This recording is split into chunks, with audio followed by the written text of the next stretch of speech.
মদৰ প্ৰতি মোৰ এলাৰ্জি আছে।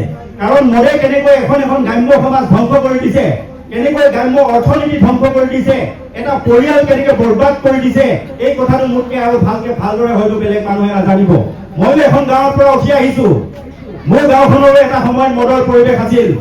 আমি যেতিয়া দেখিছিলো মদে আমাৰ গাঁওবিলাক নষ্ট কৰি দিছে। গতিকে আমাৰ এটা সংকল্প আছে যে আমি যদি আপোনালোকে যদি সেৱাৰ সুযোগ দিয়ে তেতিয়াহ'লে প্ৰথম আমাৰ অঞ্চলটোৰ পৰা মই মদ একেবাৰে বন্ধ কৰি দিম।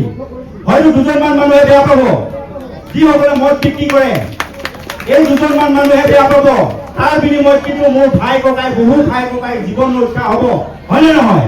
আপোনালোকে মদ বন্ধ কৰাটো বিচাৰে নে নিবিচাৰে?